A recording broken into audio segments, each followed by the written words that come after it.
and we're really happy that they have. They've taken great care and are making great strides in making it a wonderful area for folks to travel and hang out in.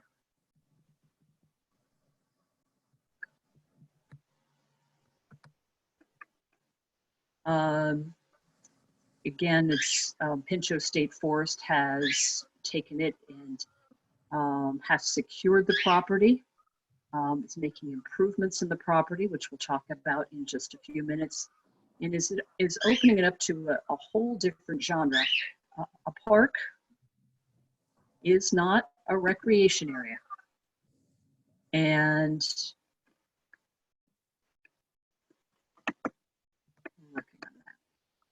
so there are plenty of recreational opportunities, but not that we would typically consider a park. Used to be a swimming pool, no more swimming pool. Some other things, organized camping. We're not going to do that anymore, but there are some other things that we can be doing that will work out for us. One of the recreational opportunities, as I mentioned before, is mountain biking. And if you go there any day of the week, you're going to find folks that are doing some biking. They work very hard at maintaining the trails. There are many, many miles of trails. And in fact, as Matt has kind of alluded with us, that some of the areas do not need to be trails. And so they will be keeping a little better control on that and preventing erosion and overuse and some intrusion into several areas. Hiking, again, you could certainly use those trails, but there are other accesses that you could use and lots of room for hiking. Picnicking, there are several picnic pavilions on the property. They also make very good places to bird from when it's raining.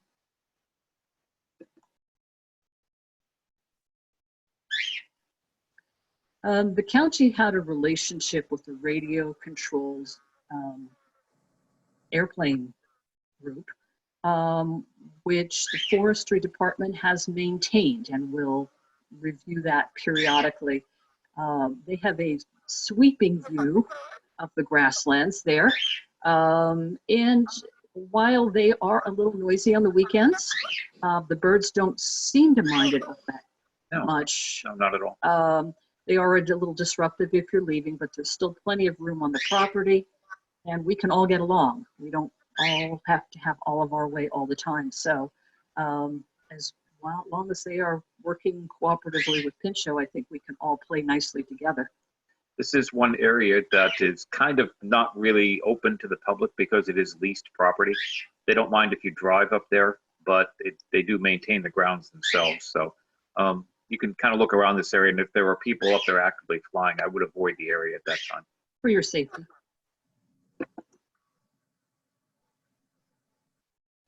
There is a lovely lake there, which is used for kayaking, fishing. It's not particularly deep. No, maybe like 6 or 8 feet deep spots. And there are trout there.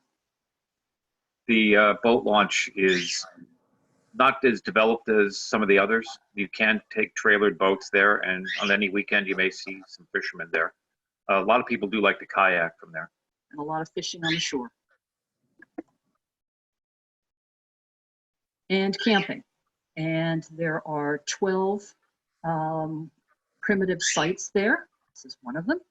Again, no electricity, no water, some well-maintained portable bathroom facilities currently on the property.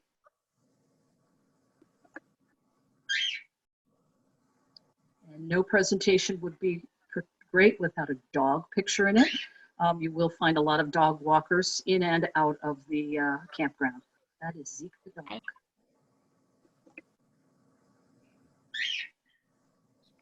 What's been special about Moon Lake is that we have been able to develop a partnership with the folks in the Pinchot Forest District.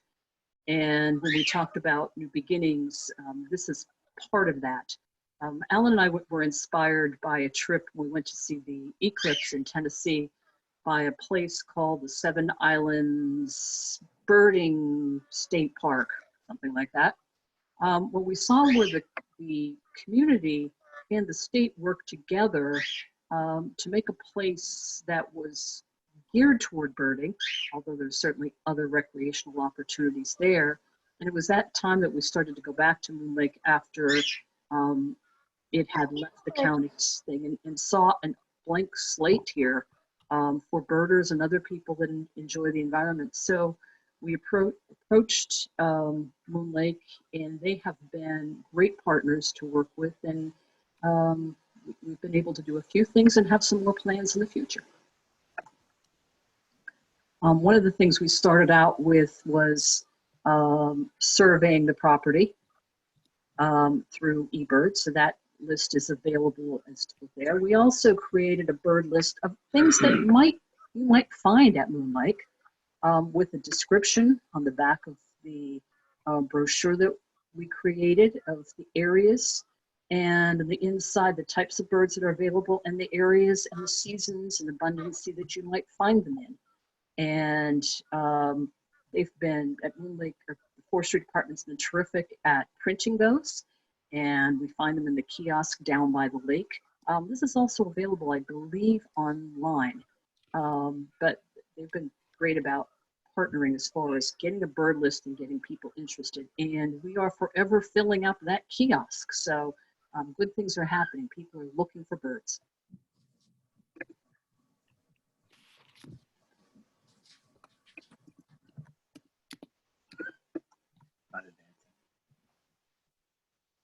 We're not advancing right. There it is. The second thing is the installation of Bluebird houses and Kestrel boxes. And it's been a nice project to get those out, and for two reasons. One, for habitat, and the other is that people are just interested, especially in bluebirds. And so if we catch people's eyes with the houses and the boxes, we start getting people to get interested and start researching and buying field guides and buying a pair of binoculars.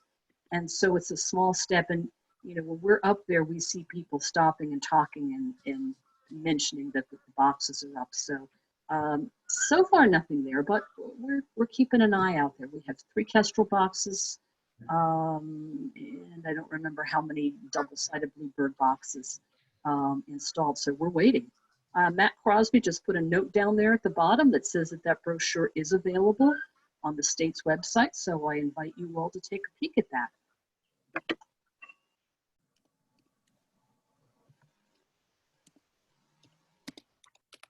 Again, here's a couple of our boxes. Oh, the purpose of the white bucket, there are a couple of ways of deterring predators, and we're experimenting on some of them with the bucket and some without the bucket to see if it makes any difference. I see some state locations putting up birdhouses without predator guards and some with, so we'll see if it makes any difference for us. It seemed like a cheap and easy way of doing it. Yes, like a baffle. Right. Yeah.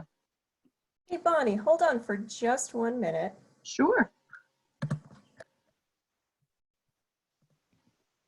I say a word about birds? Well, people are asking questions. I'm allowed to ask questions. All right. Is the presentation back? I had a note that it had gone missing. Let's see. No. In the chat, if someone could let us know. Is everyone able to see the present? I see it fine. Thank you. Terrific. Oh, lots of good feedback. Thank you. Okay. We are all set then. Sorry to interrupt. So the future will bring us a few things, and we're looking at this field right now, and it looks like a field. When we asked forestry what we could do, what thoughts they had, And their question is, we'd like a pollinator garden. So this area near the front parking lot will be a pollinator garden. And that was the original plan. And then one of our members, Sandy, said, well, I have access to some pollinating trees and bushes. And so, okay, we can add those. And forestry said, well, let's make a meadow, a wildflower, native wildflower meadow, pollinator area. And so this will be a new educational area near the opening of the recreation area. It'll be easily accessed from the parking lot. And what the time frame is on this, I'm not entirely sure. I think we would theoretically like to start this spring, at least on the garden part of it, and maybe planting those trees and bushes. And then this fall, forestry is talking about putting in the meadow around it. So exciting things to happen right as you first enter the recreation area.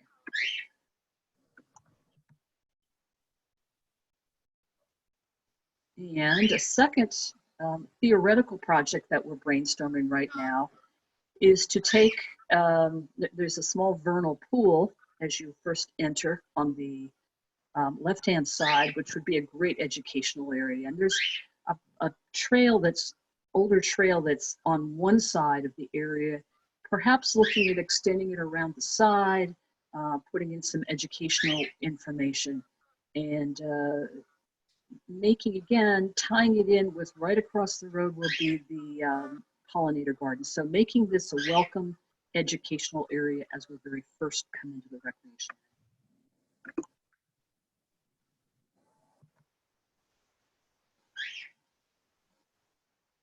So what does this place look like?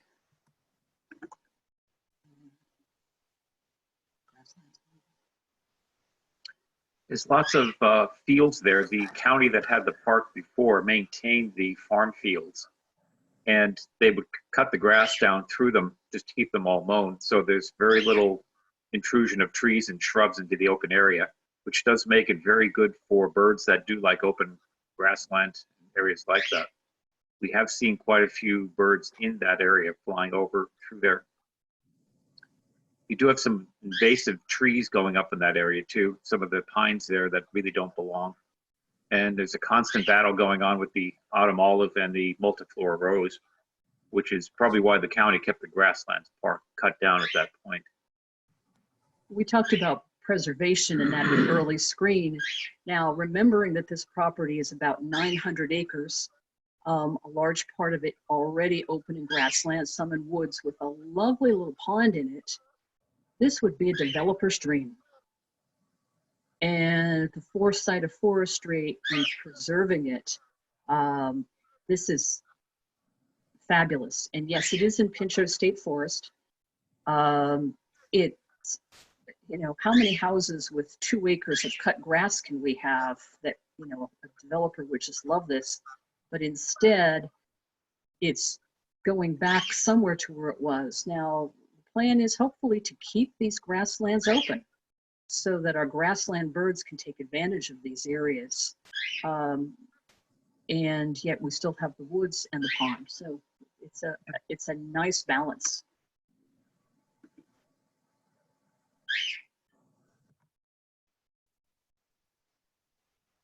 Again, more of those grasslands. And unfortunately, here in Northeast PA, a lot of the farmland is being sent back over to housing. So we're losing a lot of good farmland, but also a lot of open space. So it is nice to be able to preserve large areas like this that you can still walk through. Answering to some of the questions, we have had one bobolink. And also, this particular property is over 900 acres. Matt Crosby, can you type in about how many acres Pinchot State Forest has total? This particular view, you're looking at that level area just before you go down over the hill to the pond is where the swimming pool was. So they've had to do a lot of extensive work there to return it back to a field area. Okay, Matt Crosby just typed in, he's our recreational forester, about the number of acres. So, and continuing to accumulate property. The wonderful thing about Moon Lake is from Moon Lake down to the river is a constant tract of property either owned by forestry or is in state game lands. So down, at least down to Route 11, which is great for our birds, that continuity of property and great for people too. Thank you, Matt. And again, forested area. The forestry department is turning the paved roads back into gravel and dirt roads. That's their specialty in maintaining those, and they do stay pretty well in the heavy rains that we sometimes get here. Lots of woodpeckers here, especially sapsuckers. Sapsuckers. A bit of everything.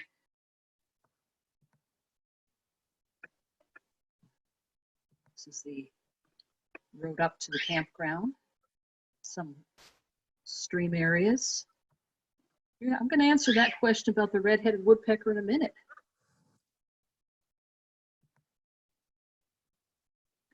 And this is the campground area. You saw that beautiful dog before. And this is the pond. So now we are a fall picture, but a beautiful spot. Little weedy right there.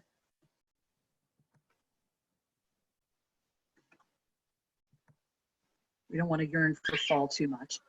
And some of the flora and the fauna, the things that you're going to see, a few of the things that you'll see there, just to get us wanting to go back outside again.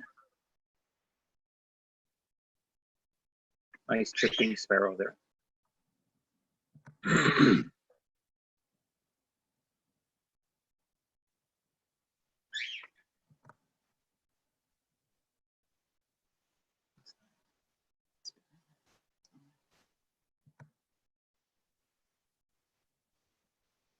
There's nice wild turkeys that do. That's part of the flying field.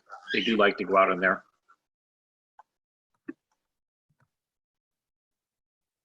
I think it was a song sparrow, but I'm not certain. One thing that we can find almost any time here are ravens flying over, which is always a really cool thing. From being from a position of not hearing them much, it's always really neat to hear the ravens. It's a nice concentration of sapsuckers in that area too. Nuthatches. Good supply of bluebirds.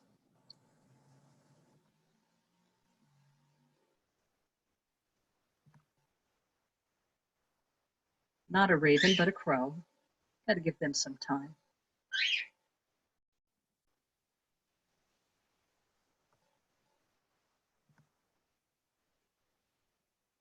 These last few pictures of the colorful birds. A few Mays ago, we had we were doing our count, and along the outlet, we saw every colorful bird that you could be, including this guy, the bluebird, the yellow-throated vireo, the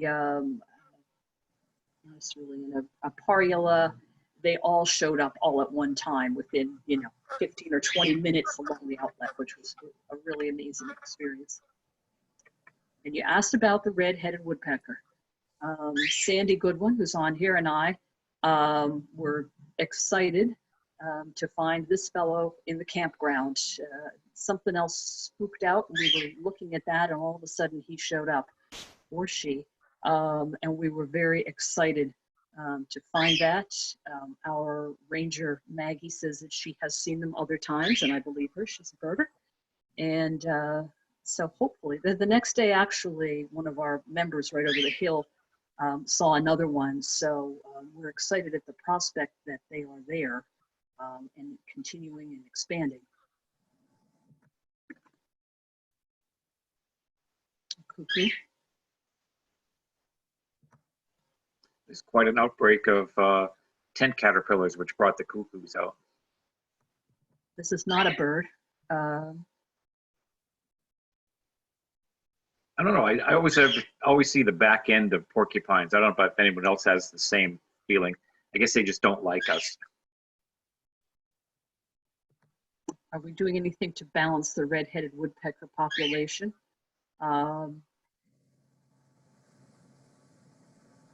don't know the answer. We are not, but You guys want me to unmute Matt? Would that be helpful? if Matt has anything to say. I have something to say. Hi, everybody. Can you hear me? There's Yep. Matt. Yeah, just saying thanks for putting this on, and you're doing a good job of depicting the recreation area. We've really appreciated the work and cooperation your group has shown, and look forward to continuing to improve the habitat and educational opportunities there.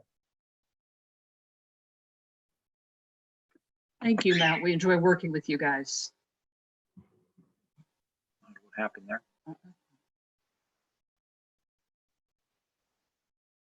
may have clicked out We're a at bit. the woodpecker. There we go.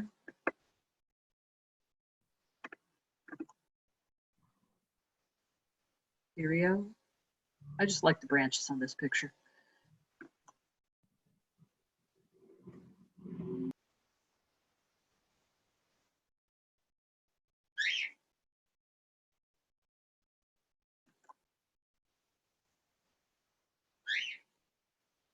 Just landscape.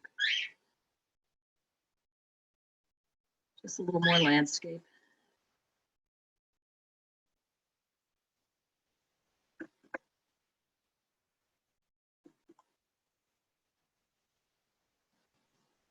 Really lovely place to be all season.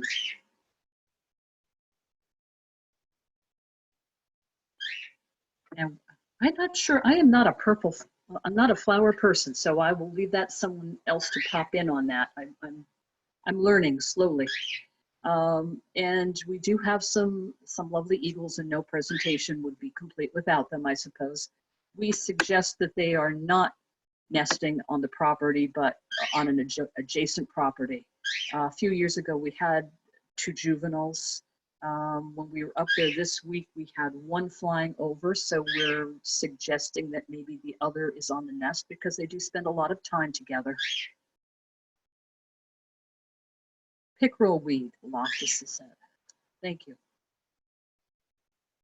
Someone had thrown out a carcass out onto the very thin ice there. And I took advantage of that.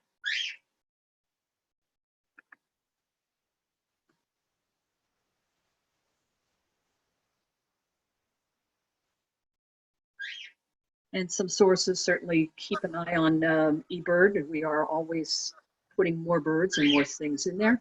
You know, the thing is, it's not a place that's we're going to see anything rare. We're not going to see shorebirds. We're not going to see masses of anything. But it is a great local place with a lot of growth potential and a lot of things to do that there's just so much, again, potential. And also the forestry website is a great place to learn about that, about the area. Forestry continues to make improvements. For instance, they'll be putting in a handicapped accessible kayaking area. They'll be making some improvements on bathhouses in time, but bathrooms, excuse me, but not bathhouses, bathrooms. As Matt told you, they have 50,000 acres, and a lot of that property is newly acquired. So they can't be everywhere at once. So they're making those changes, and we've got really a lovely property, and again, so much potential. We hope you stay tuned to see the things that are going to be happening. We hope you visit and take a walk, bring your binoculars, relax, and just open your ears and your eyes to the possibilities of things that will be happening around you.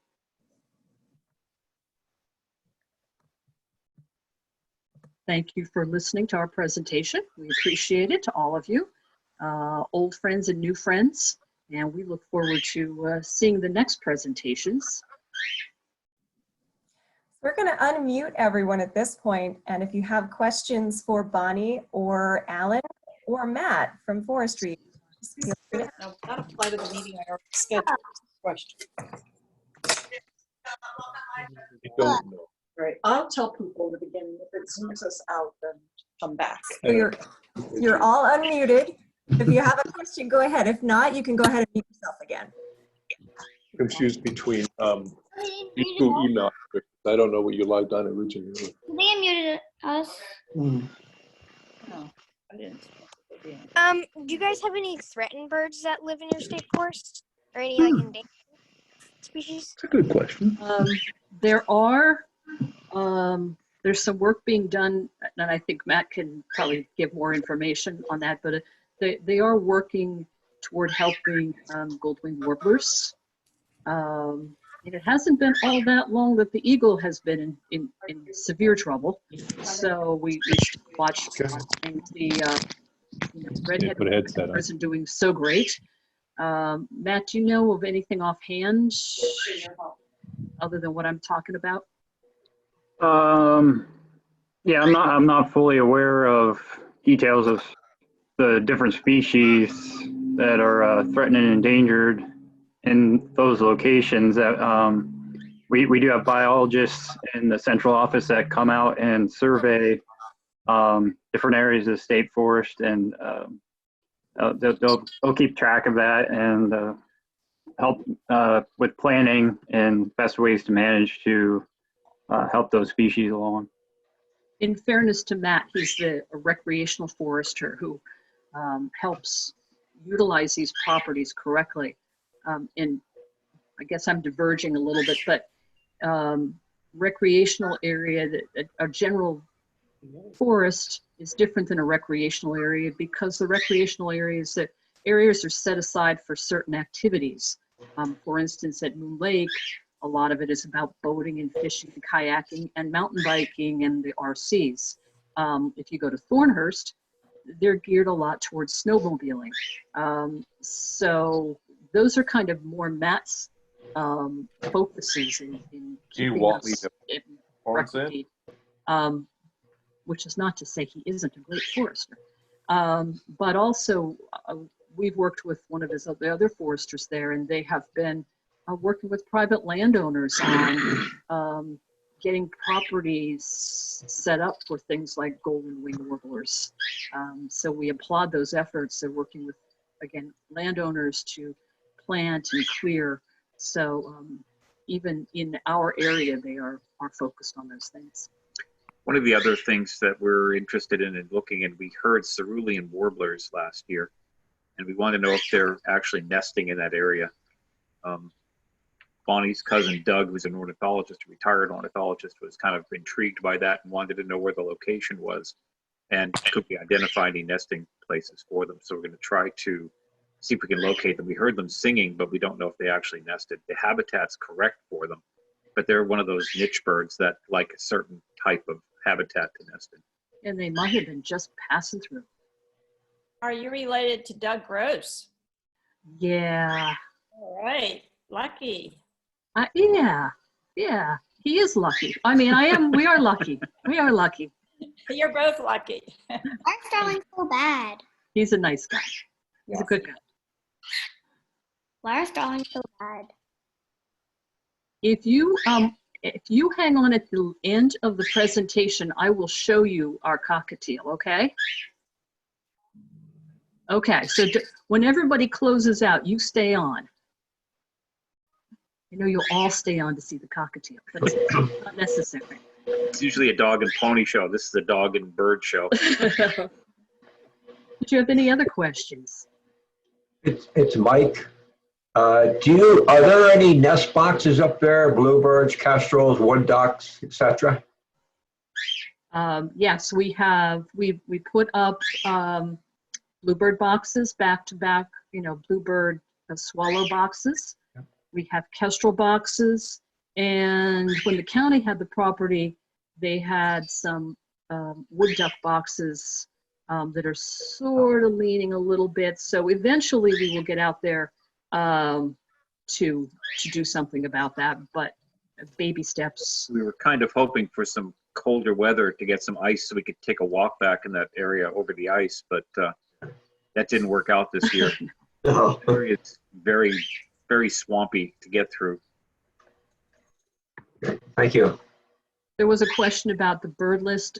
Yes, there is a bird list, and if you go onto Pinchot State Forest website, you'll be able to find it off of there.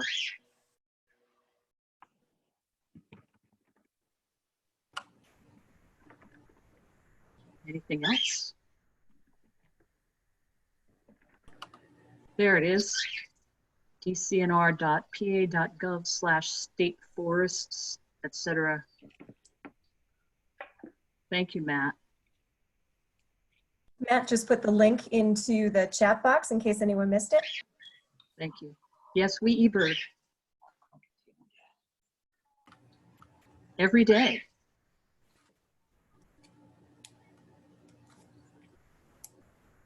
Okay. Good for you. Good for you. Well, we Any want other to thank all of you. It's been wonderful to see all of you and talk with all of you. We hope you get out to Moon Lake. If you are members, we hope that you support the projects. Let us know, contact us if you want to give some help to us. We appreciate it. I know there's not a lot we can do right now, but soon, we'll all be out there in mass. And we have had some bird walks. A few of them have, well, most of them have been rained out.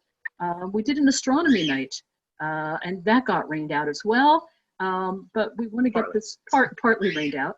As soon as our people left, it cleared out.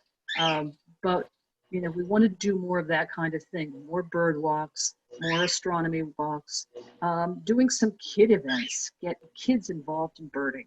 But that will take time, but we're actively working on that. So baby steps.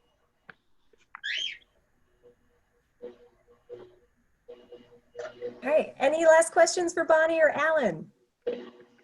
Oh, wow, there.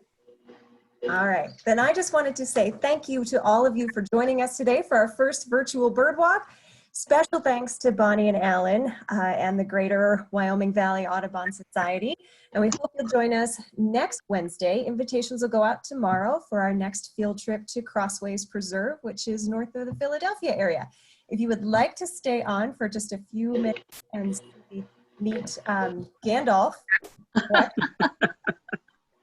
you're welcome to, but the field trip is officially ending. So, welcome to stay and meet Gandalf. If not, enjoy your day. We hope you have a wonderful day. We'll have a field trip across the room. Yeah. You're welcome all. Okay, thank you. All right. Going across the room.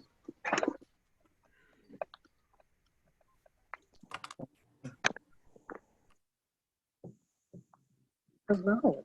Say hi. All right, let's see. Sorry, Bonnie, I just realized I was a little bit informal. It's Gandalf the Grey, correct? Yes, or white. He's partly white too.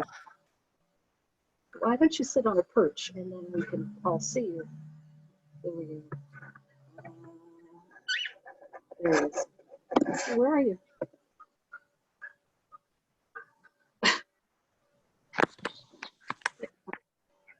Well, He's a moving target. yeah, it's a moving target. Could you sit nicely? You might want to tell him how you acquired Pet him him. or something. Hang on, we'll try to pet him and get him to sit still. Bonnie, someone just asked, and I know this story, so I know it's a good one, how you acquired Gandalf. Okay, Gandalf is a Thornhurst State Park bird. We were State Forest Park. Oh, sorry, Matt Crosby. We were camping on the 4th of July. It was a terrible storm, and we saw something across the parking lot on the ground, and several other people looked at it and walked off, and we went over to see what it was, and it was a cockatiel, and he was just in tough shape. And brought him home, and he was eating and falling asleep in the food bowl and couldn't sit on a perch. And we did try to find his owner and had not done that. So he became our friend, and because he's gray and white, that's why he's gone and traveled through the woods.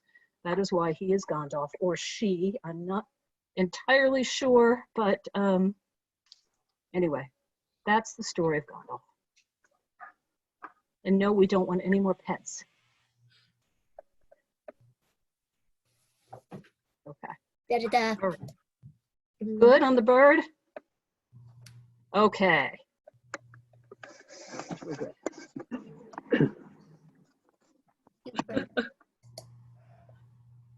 All right. I guess we're done. Thank you for the introduction, Bonnie. That was great. Oh, you're very welcome. Tell Gandalf we said thank you, and we will see you guys next time. Thanks so much. Thank you. Enjoy your day. Aww.